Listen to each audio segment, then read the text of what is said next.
नमस्कार दोस्तों। आज आपको सुनाने जा रही हूँ मालती जोशी जी की कहानी बिंदा। अनुराधा ने नाश्ते की टेबल से उठते हुए कहा, सीमा, मैं शाम के खाने पर नहीं हूँ और घर लौटने में भी शायद देर हो। कहीं जा रही हैं? नहीं, ऑफिस में ही फेयरवेल पार्टी है। किसकी? मेरी। आपका ट्रांसफ़र हो गया है क्या? नहीं, मैं नौकरी छोड़ रही हूँ। समीर अखबार में सिर डाले बैठा था, एकदम चौंक पड़ा। नौकरी छोड़ रही हो? किस खुशी में? मैं शादी कर रही हूँ, उसने शांत स्वर में कहा। समीर के हाथ से अखबार छूट गया। बोला, इस बुढ़ापे में तुम्हें यह क्या सूझी? पर उसकी बात पूरी होने से पहले ही सीमा उठकर ननद के गले से लग गई थी। आप शादी कर रही हैं दीदी? What A pleasant surprise. इस खबर का कब से इंतजार था। कौन है वह खुशनसीब? अनुराधा ने पर्स से एक कार्ड निकालकर उसे थमा दिया। वाह, बकायदा कार्ड वगैरह छपवाकर शादी की जा रही है। समीर ने तंज किया। क्यों, शादी में कार्ड नहीं छपते क्या? कुछ भी बोले जा रहे हैं, सीमा ने कहा और अधीरता से कार्ड निकालकर पढ़ा। Anuradha and Pradeep invite you. वाह, आप लोगों ने अपने नाम से निमंत्रण छपवाया। So sweet. प्रदीप मतलब? प्रदीप मेहता। मैं वही सोच रही थी, आपके बॉस हैं ना? फंटेस्टिक। वह आगे पढ़ती गई। यह क्या, 2 को शादी रखी है आपने? 30 तो आज हो ही गई। 31 और 1, बस 2 ही दिन बीच में हैं। इतनी जल्दी कैसे क्या होगा बताइए? कुछ करना ही नहीं है। सीमा ठीक तो कह रही है। समीर गुर्राया। तुम पहले से नहीं बता सकती थी? पहले से बताती भी तो तुम्हारा रिएक्शन तो यही होता ना।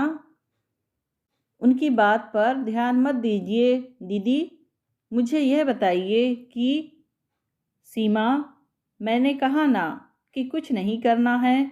बुढ़ापे की शादी है। शादी शादी होती है दीदी, कैसे भी हो। थोड़ी धूमधाम तो होनी चाहिए। थोड़ी धूमधाम हो रही है।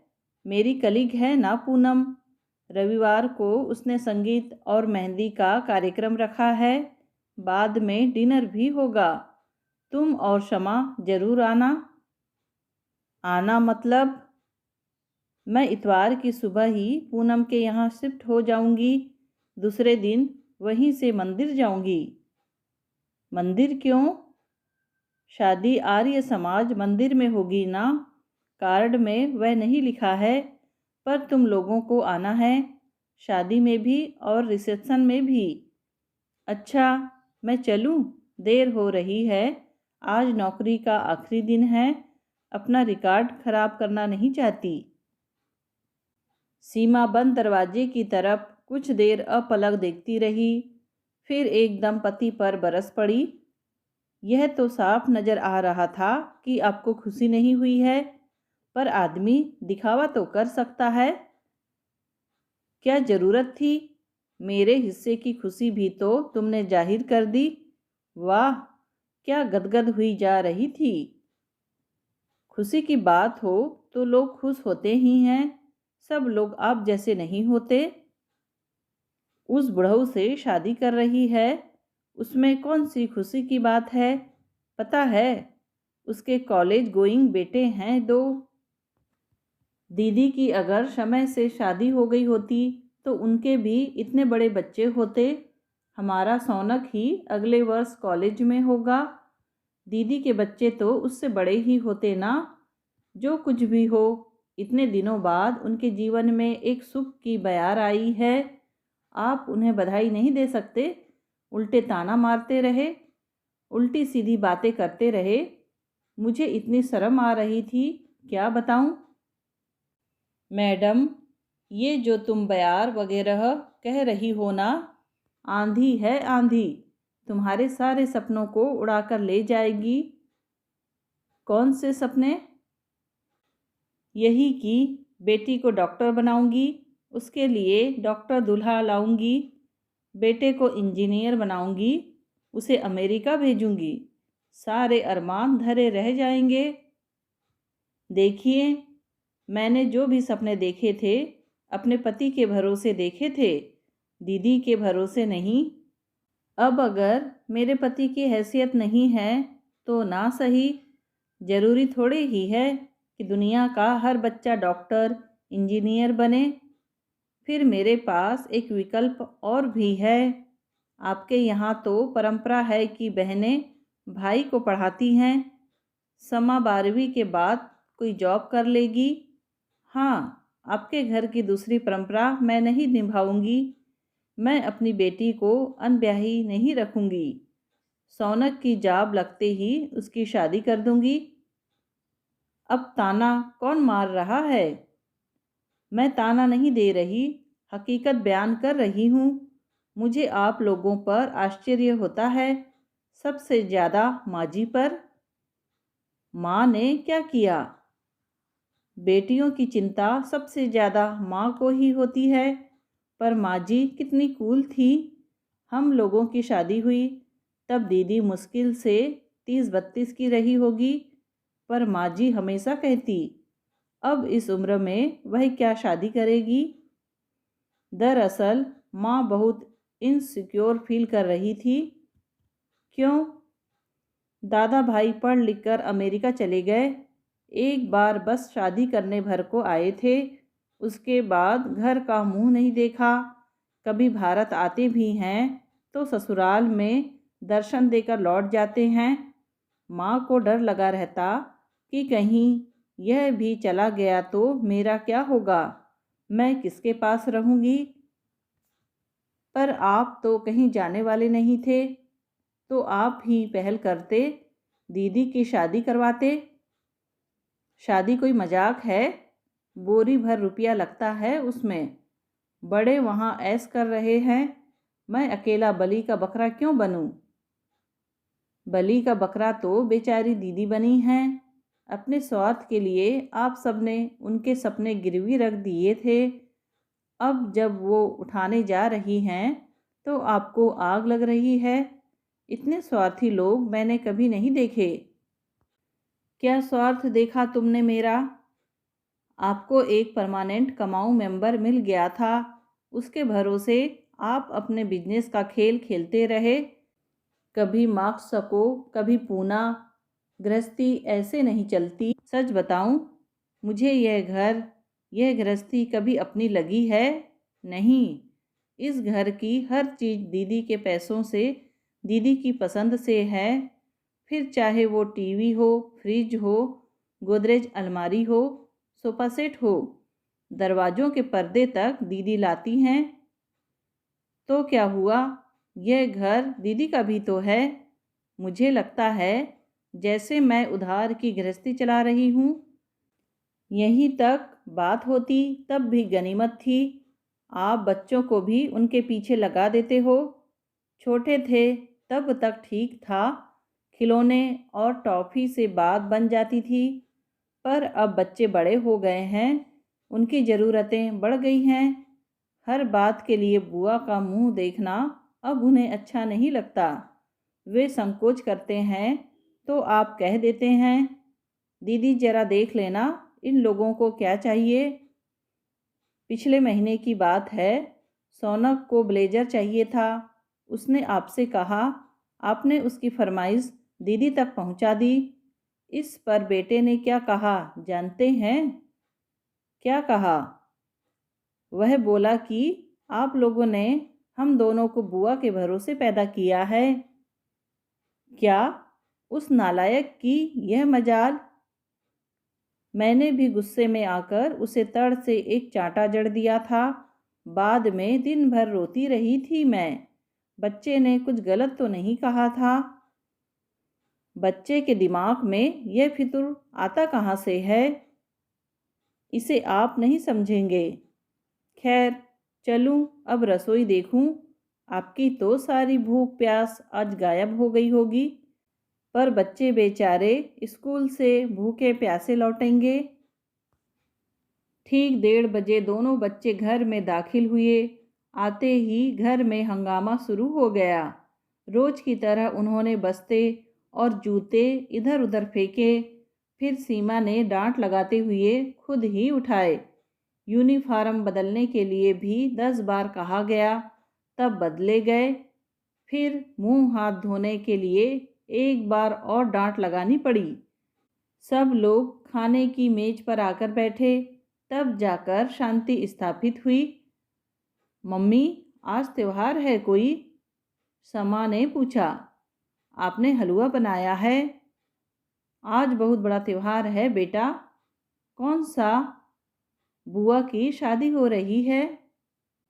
वाओ, समा ने किलकते हुए कहा। किससे हो रही है? Pradeep Mehta, the boss. Wow, Shama ने फिर किलकारी भरी तो समीर हत्थे से उखड़ गया। ये क्या वाव वाव लगा रखा है? This is just an expression पापा, सौनक ने कहा। खुशी जाहिर करने का एक तरीका है। तुम्हें बहुत खुशी हो रही है? क्यों, आपको नहीं हो रही? बच्चों ने एक साथ पूछा। सीमा ने तुरंत स्थिति संभालते हुए कहा, तुम लोग पहले चुपचाप खाना खा लो, बहसबाजी बाद में कर लेना। ममा, मीठा आपको शाम को बनाना था, तब बुआ भी खाने पर होती। बुआ शाम को घर पर नहीं है बेटा, आज उनकी फेयरवेल पार्टी है। क्यों, बुआ नौकरी छोड़ रही है? वो शमा फिर वाऊ कहने को थी, पर उसने अपने आप को रोक लिया। मतलब बुआ अब फुल टाइम हाउसवाइफ बन जाएगी। How exciting. बच्चों की वह निश्चल खुशी और निर्मल आनंद देखकर सीमा को बहुत अच्छा लगा। रात अनुराधा देर से लौटी, पर बच्चे उसकी प्रतीक्षा में जगे हुए थे। आते ही बुआ से लिपट गए। उनका वह निष्कपट प्रेम देखकर सीमा की आंखें भर आई। उसने प्रार्थना की, हे ईश्वर, मेरे बच्चे ऐसे ही निश्चल निष्कलुष बने रहे, स्वार्थ की गंध भी उन तक ना आ पाए। सुबह अनुराधा ने ऐलान किया, सीमा, आज हम तीनों खाने पर नहीं हैं, मैं बच्चों को ट्रीट दे रही हूँ। हमने क्या पाप किया है? तुम्हारे पति देव हंडे सा मुंह फुलाकर बैठे हैं, उन्हें छोड़कर चल सकती हो? मैं तो मजाक कर रही थी दीदी, आप लोग जाइए, मुझे आज बहुत से काम निपटाने हैं। बच्चों के जाते ही सीमा तैयार हुई। समीर से कहा, खाना मेज पर रखा है, समय से खा लेना, बाहर जाना हो तो चले जाना, मेरे पास चाबी है। तुम कहाँ जा रही हो? सीमा ने जवाब देने की जरूरत नहीं समझी। बच्चे जब घर लौटे तो माँ घर में नहीं थी। उन्हें बड़ी निराशा हुई। वे माँ को अपनी शॉपिंग दिखाना चाहते थे। बुआ ने दोनों को पार्टी में पहनने के लिए बड़ी सुंदर ड्रेसेस दिलवाई थी। माँ की अनुपस्थिति से सारे उत्साह पर पानी फिर गया। पापा घर में थे, पर कब से उनका मूड कुछ अजीब सा चल रहा था। हिम्मत नहीं हुई। सीमा काफ़ी देर से लौटी। वह भी शॉपिंग करके आई थी, पर उसने अपनी शॉपिंग किसी को दिखाई नहीं, सीधे जाकर अलमारी में रख दी। फिर शर्मा को आवाज़ दी, दरवाजे पर बंधनवार लगाने के लिए कहा। आज तो आर्टिफिशियल ले आई हूँ, कल चौधरी साहब के घर से आम के पत्ते ले आऊँगी। फिर सौनक की मदद से दिवाली पर लगाई जाने वाली झालर बिजली की सब जगह लगाई। शाम को घर एकदम जगमगा उठा। शाम को अड़ोसी पड़ोसी पूछने आ गए कि भाई किस बात का जश्न हो रहा है। भीतर बैठे अनुराधा और समीर को तब तक पता ही नहीं था कि बाहर क्या हो रहा है। सीमा ने कहा, दीदी 4-5 स्पेयर कार्ड्स हों तो मोहल्ले में बांट दूंगी। अनुराधा ने उसके सामने कार्ड का गट्ठर पटक दिया। प्रदीप ने जबरदस्ती थमाए थे, काम आ गए। सुबह अनुराधा ने 2 बड़े सूटकेसेज ड्राइंग रूम में लाकर रख दिए। बोली, 10 बजे पूनम मुझे पिकअप करने आएगी। दीदी अपनी सहेली से कहना नाश्ता यहीं करेंगी। ओके कहते हुए अनुराधा कमरे में चली गई। समीर ने कहा, ये कितना सामान ले जा रही है? 45 साल की उम्र में क्या उनके पास इतना भी सामान नहीं होगा, खासकर तब जब वे हमेशा के लिए जा रही हैं। और एक बात याद रखिए, अगर वे अपना सारा सामान ले जाना चाहेंगी तो आपका घर नंगा हो जाएगा। समीर चुप हो गया। नाश्ते का शाही सरंजाम था, गुलाब जामुन, समोसे और पोहा। सब कुछ सीमा ने घर पर बनाया था। सुबह 5 बजे से उठी हुई थी वह। अनुराधा के लिए उसने चांदी की प्लेट निकाली थी, उसके आसपास फूलों की रंगोली बनाई थी। देखकर सबका जी खुश हो गया। नाश्ते के बाद वह समा से बोली, गुड़िया चाय बनी रखी है, तू सबको सर्व कर दे, तब तक मैं आ रही हूँ। दीदी मेरे साथ आइए तो। वह अनुराधा को पूजा के कमरे में ले गई। उसकी सास के ज़माने में इस कमरे की रौनक कुछ और थी, अब तो महज स्टोर रूम बनकर रह गया है। ठाकुर जी बेचारे चुपचाप एक चौकी पर विराजमान हैं। अनुराधा को एक चौकी पर बिठाते हुए सीमा बोली, दीदी कन्या की विदाई कैसे होती है, यह आपके घर में देखने का सौभाग्य नहीं मिला। मैंने अपने घर में जो देखा है, सीखा है, वह कर रही हूँ। उसने अनुराधा के माथे पर रोली चावल का टीका किया, फिर उसकी गोद में एक सुंदर सी थैली रखकर उसमें चावल, नारियल, सुपारी, मेवे, मखानों से उसकी गोद भर दी। फिर उसने थैली से निकालकर एक डिब्बा उसकी गोद में रख दिया। अब ये क्या है? खोल कर देखिए। अनुराधा ने खोलकर देखा। बनारसी साड़ी थी। आप शादी में यही पहनेंगी? बाप रे, ये झल्लर मल्लर मैं पहनूंगी? बिल्कुल पहनेंगी। अर्जेंट में ब्लाउज सिलवाकर लाई हूँ, मना मत कीजिएगा। बस हो गया कि अभी कुछ और है ना? कहते हुए उसने लाल मखमली डिब्बे में से 2 कड़े निकाले। सीमा तू पागल तो नहीं हो गई? एक दिन में कितने पैसे फूंक डाले? इतने पैसे मेरे पास हैं भी। ये आपकी माँ के कड़े हैं। इस घर से आप खाली हाथ नहीं जाएंगी, माँ का आशीर्वाद लेकर जाएंगी। मुझे रुलाकर ही मानोगी क्या? थोड़ा सा रो लीजिए, शगुन हो जाएगा। बाहर पूनम अधीर हो रही थी। शमा देख तो तेरी बुआ कहाँ गायब हो गई है। 11 बजे की पार्लर में अपॉइंटमेंट है। बुआ पार्लर जाएगी? वाओ, क्यों नहीं जाएगी, सब दुल्हनें जाती हैं। समा बुआ को बुलाने पूजा घर में गई। वहाँ अजीब दृश्य था। दोनों ननंद भौजाई एक दूसरे के गले में बाहें डाले खड़ी थी और जार जार रो रही थी। समा को पहली बार एहसास हुआ कि बुआ की शादी मतलब सिर्फ सेलिब्रेशन नहीं है, इसका मतलब है बुआ हमेशा के लिए यह घर छोड़कर जा रही है। इस बात का एहसास होते ही उसे भी रुलाई आ गई और वह बुआ से लिपटकर रो पड़ी। दोस्तों, कहानी पसंद आई हो तो प्लीज़ लाइक, शेयर और सब्सक्राइब ज़रूर कीजिए। कहानी सुनने के लिए आपका धन्यवाद।